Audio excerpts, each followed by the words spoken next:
Hello students, welcome to my YouTube channel geography guru. आज हम पढ़ने और समझने वाले हैं क्लास 10th हिंदी की वर्कशीट नंबर 51 यानी कि कार्यपत्रक संख्या 51 को। आज की हमारी वर्कशीट भी आसान रहने वाली है।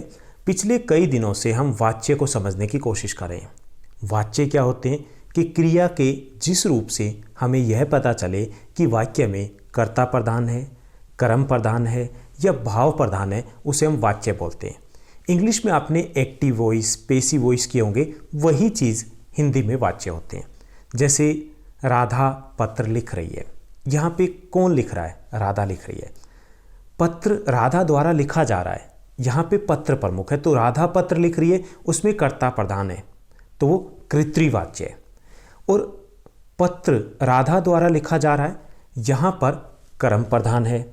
और तीसरा जो वाक्य हम बनाएंगे, राधा से पत्र नहीं लिखा जाता, पत्र नहीं लिखा जाता, तो यहाँ पर भाव प्रधान है।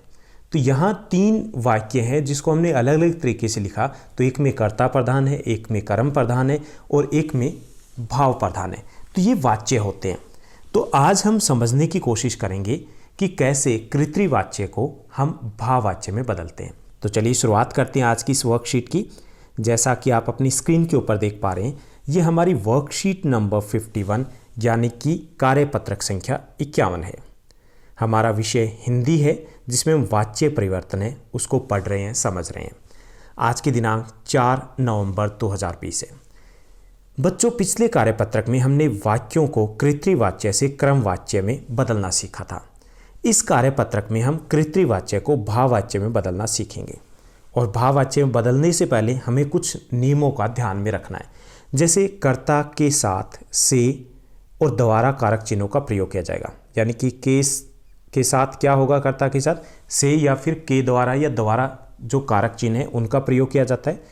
मुख्य क्रिया को सामान्य क्रिया या अन्य पुरुष पुल्लिंग एक वचन में स्वतंत्र रूप से रखा जाता है, यानी कि मुख्य क्रिया को या सामान्य क्रिया या फिर स्वतंत्र रूप से रखा जाना है।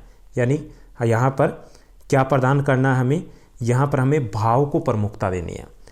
और भाववाच्य में प्राय अकर्मक क्रियाओं का प्रयोग होता है। अकर्मक क्रियाएं क्या होती है? अकर्मक और सकर्मक। अकर्मक क्रिया वो क्रिया होती है जिसमें जो कार्य किया जा रहा है उसका प्रभाव कर्ता के ऊपर नहीं पड़ता, वो अकर्मक क्रिया होती है। ओके, तो हमें मुख्य तौर पर याद रखना है कि यहाँ पर क्या प्रधान होगा? भाव प्रधान होगा और से तथा के द्वारा या द्वारा कारक चिन्हों का प्रयोग करना है। थोड़ा और समझते हैं, कुछ एग्जाम्पल उदाहरण दिए गए यहाँ पर। जैसे पक्षी आकाश में उड़ते हैं, कर्तृवाच्य। कौन उड़ रहे हैं? पक्षी उड़ रहे हैं। तो यहाँ पे कौन प्रधान है? कर्ता प्रधान है। कर्ता प्रधान हुआ ना, तो ये कर्तृवाच्य।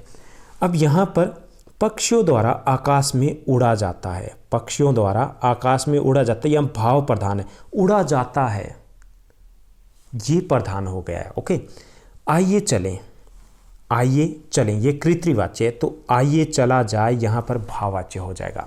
ऐसे ही बच्चे शांत नहीं रह सकते, बच्चों से शांत नहीं रहा जाता, यहाँ पर भाव प्रधान हो गए, तो ये भाववाच्य हो गए। ऐसे ही हमें आज की इस वर्कशीट में हमारा जो आज का टास्क मिला है कि हमें कर्तृवाच्य के कुछ वाक्य दिए गए, इसको हमें भाववाच्य में बदलता है। तो चलिए हम इनको बदलते हैं, बेहद आसान है। पहला जो हमारा वाक्य दिया गया है, सर्दियों में लोग कम नहाते हैं। सर्दियों में लोग कम नहाते हैं, इसको भाववाच्य में बदलेंगे, सर्दियों में लोगों से कम नहाया जाता है। ओके, से का हमने प्रयोग किया। दूसरा, बीमारी के कारण वह यहाँ न आ सका, बीमारी के कारण उस द्वारा यहाँ नहीं आया गया। तीसरा जो वाक्य है, घायल गुरैया उड़ न पाई, घायल गुरैया उड़ न पाई, ये कर्तृवाच्य है, इसको हमें भाववाच्य में बदलना है, घायल गुरैया द्वारा उड़ा नहीं गया। चौथा जो हमारा रहेगा, वह चल नहीं सकता, कर्तृवाच्य है, इसको भाववाच्य में बदलेंगे, उसके द्वारा चला नहीं जाता, उसके द्वारा, द्वारा का हमने प्रयोग किया, चला नहीं जाता, तो ये भाववाच्य हो गया, भाव प्रधान हो गया यहाँ पर। उसके बाद अगला जो दिया गया, वह बैठे बैठे हंस रही थी, वह बैठे बैठे हंस रही थी, यहाँ पे उससे बैठे बैठे हंसा जा रहा था, तो ये भाववाच्य बदल गया।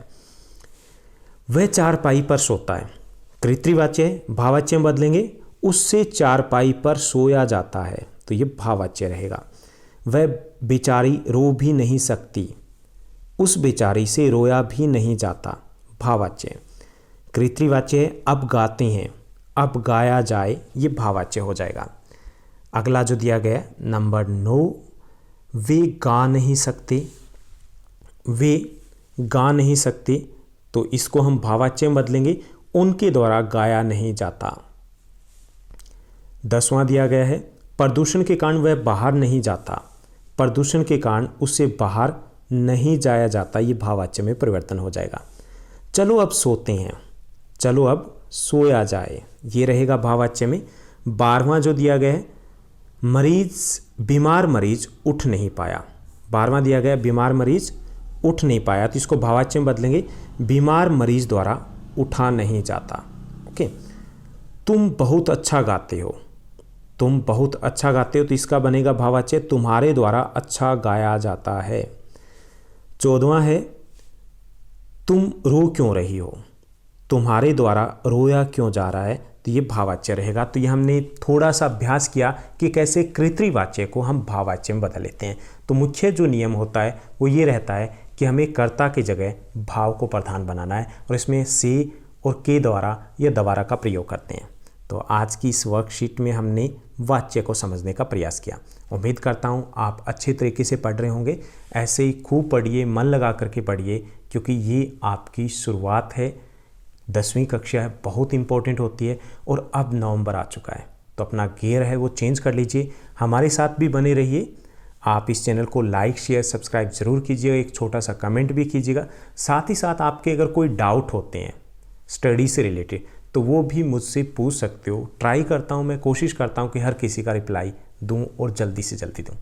Thank you, bye bye, have a nice day.